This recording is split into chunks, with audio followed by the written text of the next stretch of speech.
Hello there, welcome to this edition of Global Business Africa. As usual, we've got your speed run of all the key business news stories you need to know about from across the African continent. We'll be covering the entire continent today. Joburg, Cairo, Lagos and Nairobi are all in our crosshairs. Here's what's coming up. South Africa is bracing for more blackouts. We'll be talking to the company in charge, Eskom.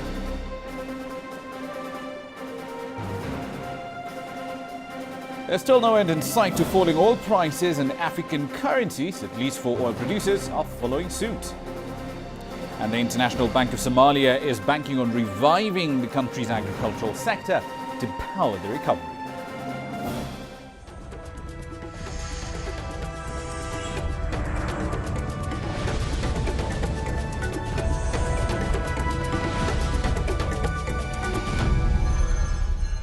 We're not starting in commodities today, however. We're starting on something a bit different.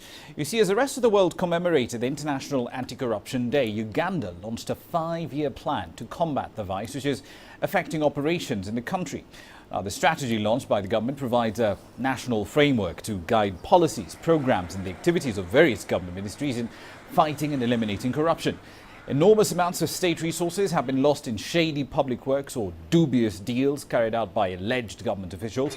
Even though Uganda has fairly decent laws and policies on corruption, implementation is always the stumbling block, as is the case elsewhere across sub-Saharan Africa. Uganda's Minister of State for Ethics, Mr. Simon Lukodo, said the government is committed to fighting corruption, and he asked fellow citizens to join the bandwagon. Power cuts are here to stay. Deal with it. That's the message from Eskom. Africa's biggest utility is struggling to provide a stable power supply in South Africa, and Eskom has outlined a number of measures to prevent a complete grid failure and a total blackout. Now, these measures include increased maintenance on its power plants, building new ones and more scheduled power cuts. Here's Sumita Naidu with a look at the impact this power disaster is having on South African businesses. Public anger is growing in South Africa as power supply constraints cause chaos. Controlled power cuts are being implemented across the country and will continue for some time. Eskom says it's an unfortunate reality. The problem is bigger than Eskom. It's a national problem. And we need a national approach to this issue. We need a conversation that says that what is the cost? What are the trade-offs, the cost-benefit and trade-offs of allowing us to continue to use the very critical lever with a measure of responsibility. The load shedding is costing the manufacturing sector over $60 million a day. The timing couldn't have been worse as South Africa's economy is stuttering along. When one looks at the current time of year during which we're dealing with the current circumstance of distress, there's a particular impact on the trade sector. Retailer comes into focus, and a particular impact on the tourism sector. Certainly, even though if you're visiting South Africa from a country accustomed to blackouts, you don't want to experience that during your vacation. The small business sector is being hit the hardest. This is a popular strip in Melville in the heart of Johannesburg. Load shedding is expected to hit this area in about 20 minutes. Then there will be no power for about 4 hours. Once that happens, almost all of these shops will close their doors because they don't have generators. This local restaurant owner says she's worried about her future if the load shedding is prolonged. These long stretches, hours of times, affects the actual running of my business. The fridges, which we depend on as we have things like perishables that are going off. I've invested in gas stoves now so that we can continue cooking so that the customers have a meal. But basically it has just been bad. It's affected us badly. Our customer foot count has dropped dramatically since these load shedding schedules has come out. Industrial users have also been asked to cut back on their power usage. Load shedding works in 2 stages. Okay, we partake in stage 2 and stage 3. In stage 2 we are required to reduce our consumption by 10%. When we do that, it does have a negative impact on our production. Mainly waste milling. If we go to 20% reduction in stage 3, we will have to shut down some of our shafts. The last time South Africans had to deal with power outages was back in 2008. Since then, the economy has shrunk and unemployment has risen. A stable power supply is crucial to the country's growth target of 5%. We must recognise there is a constraint. to the power situation. Now, we can either accept that as a limitation to our growth, or we can say, how can we grow in spite of that constraint? And we just need to look to other nations around the world that have done just that. Eskom says it has no other option at this stage but to load shed. It's now placing the blame squarely at the feet of government. What we do is by direction of policy. Where policy is uncertain, it is very harmful to Eskom. So the future security of supply depends both on Eskom and the government making decisions as quickly as possible. Completion of the new Medupi power plant, which is meant to relieve some of the constraints on the national grid, has also been delayed until next year. Sumitra Nalu, CCTV, Johannesburg. And we will be talking about Medupi shortly. Let's get you some details on what exactly the power situation is like at the moment and in the medium term with Andrew Etzinger. He's the Senior General Manager at Eskom. He joins me live from Johannesburg right now. Mr. Etzinger, thank you for your time this evening. On Monday, the CEO of the company mentioned that the company is using, and I'm quoting him here, more diesel than would have been normal, end of quote. What explains this higher consumption? Yes, good evening. We have a number of power stations in Eskom. Most of them use coal, but there are two power stations in particular which use diesel. These power stations are normally designed to operate between 2 and 3 hours per day, but due to the constraints we currently face, they are running at between 12 and 16 hours per day. And the logistics of acquiring the diesel as well as loading the diesel into the power stations is proving certainly problematic, but in spite of that, a significant amount of diesel being burnt, and it's really to keep the lights on. It's very expensive for us to do so, but for the greater benefit of the economy, of course, we have to persist with this. Indeed, there also were supply chain problems in getting the diesel needed to run these power plants. What sort of long-term plans are being made to rectify these problems? As you've included in your insert, ultimately in South Africa we need to bring our new power stations on stream as soon as possible. Unfortunately, as a country, we started building power stations too late, new power stations too late, and the existing fleet that we have simply is not able to meet the demands of the country, as we've recently seen. The good news again is that these power stations are under construction. The first of them very close to construction, or the first unit, and we expect within the next few weeks to be synchronizing the first of the units to the grid. And as more capacity comes online, ultimately we will get out of the very difficult position which the country and Eskom find ourselves in at the moment. Let's look at the wider generation situation, Mr. Etzinger, here. Of the 27 power plants that Eskom is running right now, which ones are in most urgent need of maintenance, and how will Eskom balance between the need for maintenance and the load shedding program?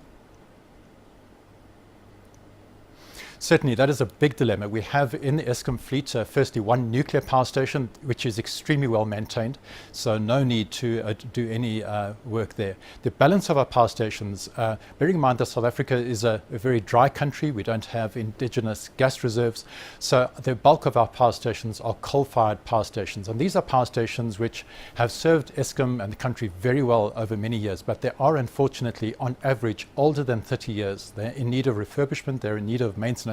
And exactly as you've indicated, the dilemma is that due to the capacity constraint in the country, we simply don't have adequate opportunities to take these power stations out of service. So it is across the fleet of our coal-fired power stations where maintenance urgently needs to be done. But unfortunately, we don't get adequate opportunities to do that maintenance. Once again, the solution is to bring new capacity online. That in itself will give us a reserve margin big enough to take those older power stations out, fix them up, refurbish them, and put them back into service. So we need an upward spiral in plant performance, but that does require new capacity. Indeed. Mr. Etzinger, speaking of money, because all these new power plants obviously will cost quite a bit of cash, the government announced a $1.7 billion cash injection in October. Has that come through, and what part of the business will that money go into? Eskom will be receiving that cash in its new financial year, according to the government, and that financial year starts from the 1st of April next year. So that comes in the form of not simply cash. There's an entire package with a total sum, as you've indicated, but that is made up of cash, equity, guarantees, and so on. So we'll see the benefit from that come through from the 1st of April 2015. All right, we'll have to leave it there for the time being. Thank you very much for your time this evening. We've been speaking to Andrew Etzinger, who's the Senior General Manager at Eskom, Africa's biggest utility, of course, under quite a bit of pressure to keep the lights on in South Africa. Let's take it to Libya. Its budget income fell to about $15 billion in the period from January to November 2014. You might say, well, that's not bad. Keep in mind, though, last year, this time, they had $45 billion in the bank. The central bank blamed the drop on a 43% decline in global oil prices and the state's inability to collect customs duties. Now, the bank has warned that the fall in income is affecting its foreign currency reserves, which it has been using so far to cover up deficits. The central bank has tried so far to stay out of the political rivalry between two factions which are threatening to tear Libya apart just 3 years after the fall of Muammar Gaddafi. The country has two governments and two parliaments ever since a group called Libya Dawn seized the capital, setting up its own cabinet and then forcing the recognized prime minister to move off into the east. We have been appointed by the Chief of Staff to secure the field since November the 7th, 2014. When we arrived in the field, we found that mess and robbery had plagued the field.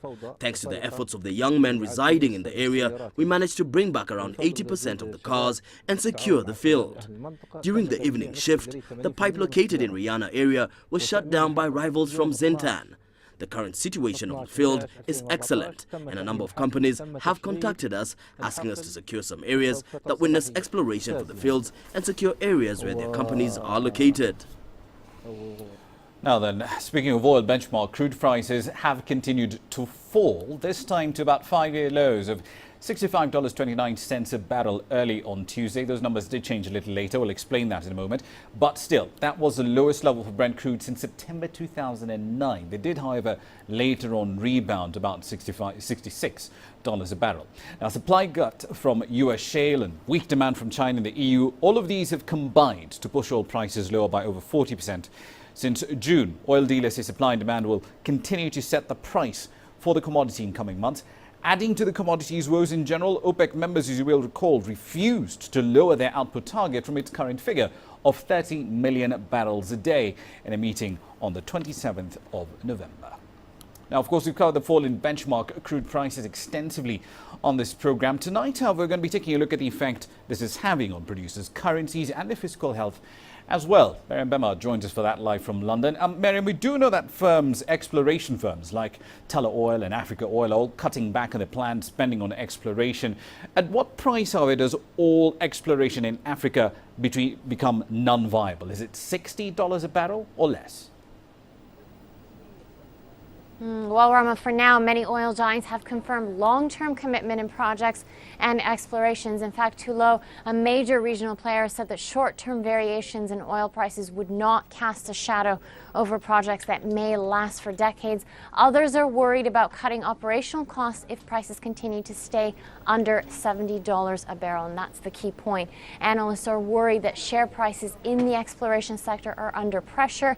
Africa Oil shares have halved in value since September, while London-listed Afrin, whose main assets are in Nigeria but are also operating in Kenya and Kurdistan, have also slumped to a 5-year low. It's a wait-and-see mode really at this point until oil prices stabilize, and for sub-Saharan Africa it means energy giants will wait until the new year to assess their exploration and upcoming projects. Indeed. Let's talk about South Sudan. It's a heavily oil-dependent economy. Most of its government revenue comes from oil. How big a hit has it taken given the fall in crude prices since June? Very big for South Sudan, especially with the International Energy Agency saying that it expects falling world oil prices to keep falling into 2015 with, such a dim picture, it would be hard for governments to actually keep operations and projects afloat, especially for South Sudan, where analysts told me that expenditures outweigh revenues. The government is already bracing for higher oil imports and local prices since it doesn't have domestic refineries, and the government will also have to take precautionary steps for things like a lack of foreign direct investment and hard currency, not to mention, Rama, higher inflation, prices of basic commodities and services rising quite sharply. Indeed, and of course the civil conflict over there is only making things even worse. Let's look at the wider picture here, though. Given the continued slack oil demand and oversupply, do traders expect another devaluation in the naira from the central bank, or just more aggressive liquidity management in order to trim this volatility we've seen over the last couple of weeks? Well, most analysts that I spoke with are expecting the naira to weaken further in the new year, with the US dollar likely fetching more than 190 naira in 2015 compared with around 180 right now. And traders aren't pricing in any new aggressive liquidity, but the central bank has admitted that dwindling reserves were making it hard to cope. And experts say that in dollar terms, the devaluation has already knocked more than $40 billion US off the value of Nigeria's economy, considerably more than that 32 billion Rama worst case scenario the World Bank had projected back in October. Yes, indeed. Finally, Miriam, let's focus on Algeria, Africa's third largest crude producer by some measures. It's seen its currency fall as well against the American dollar as oil prices drop, but its central bank governor, bizarrely, said today that the dinar is stable. Does the market share his sentiments?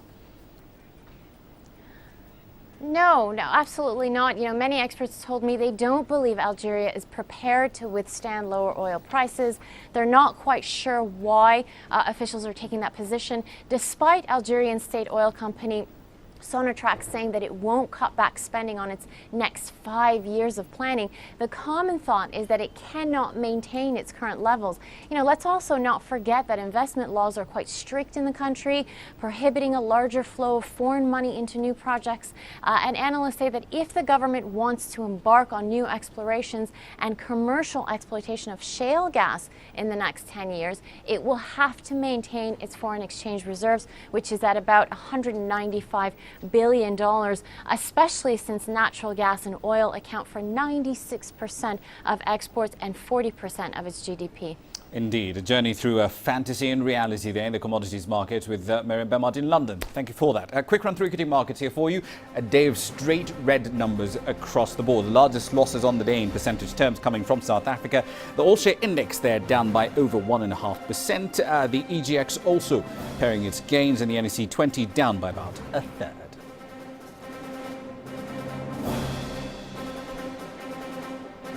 We'll be in Cairo next. We'll be telling you how Egypt is turning around its tourism fortunes.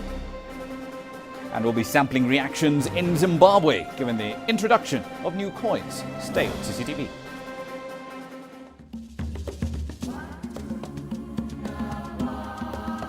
Effects of the austerity measures are evident and were expected. Egyptians, however, seem to be patient about it. But El-Sisi told government he wants to control the prices promptly before people's patience runs out.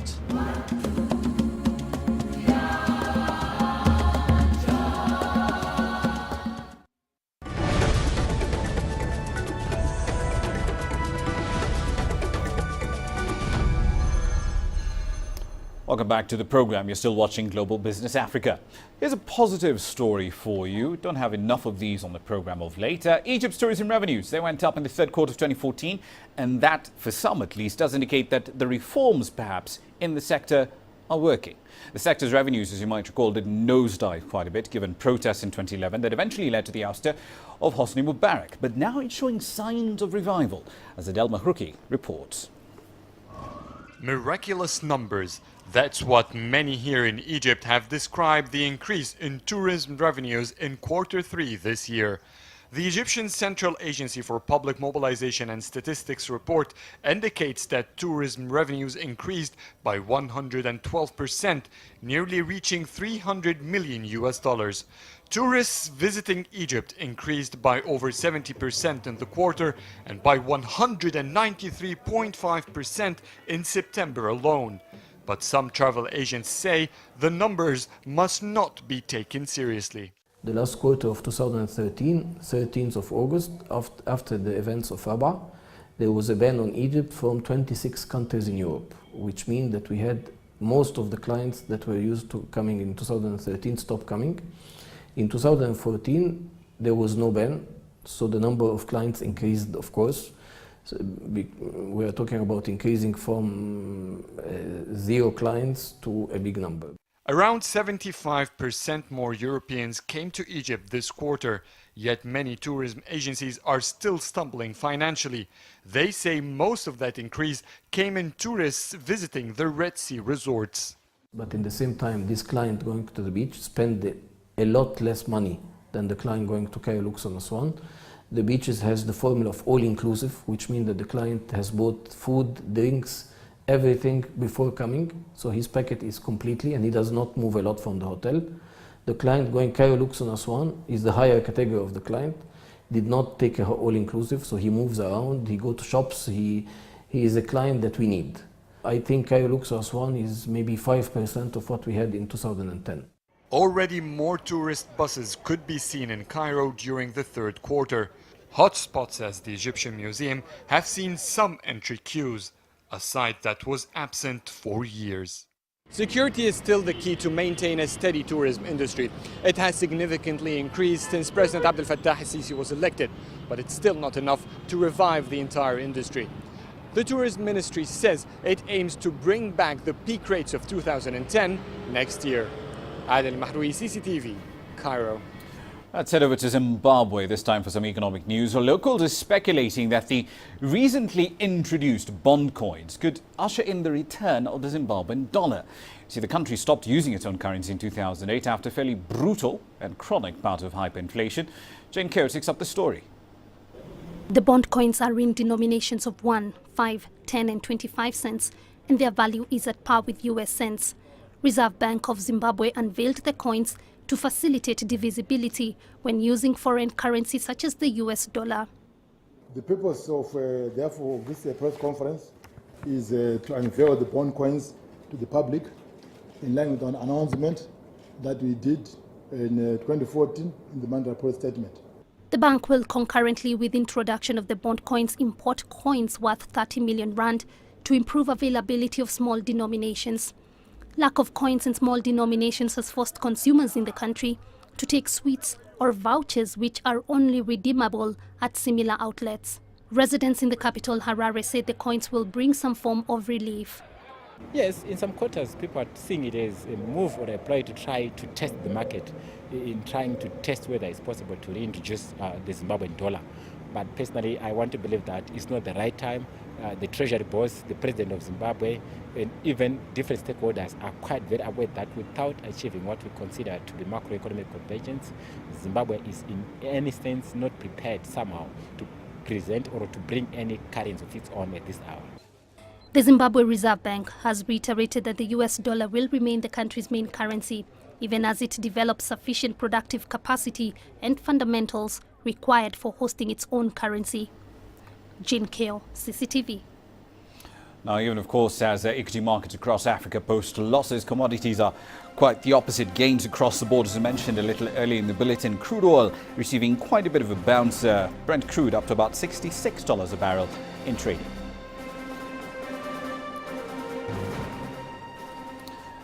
Now let's take it to Somalia. Some farmers over there have acquired new tractors as part of a project launched by the International Bank of Somalia. Now, it's hoped that the new gear will boost agricultural output as the country tries to stabilize and grow its economy after over 2 decades of civil war. More than 10 fully equipped and shiny new tractors are waiting to get to their new homes. They're being loaned to farmers in an effort to help boost productivity in the country.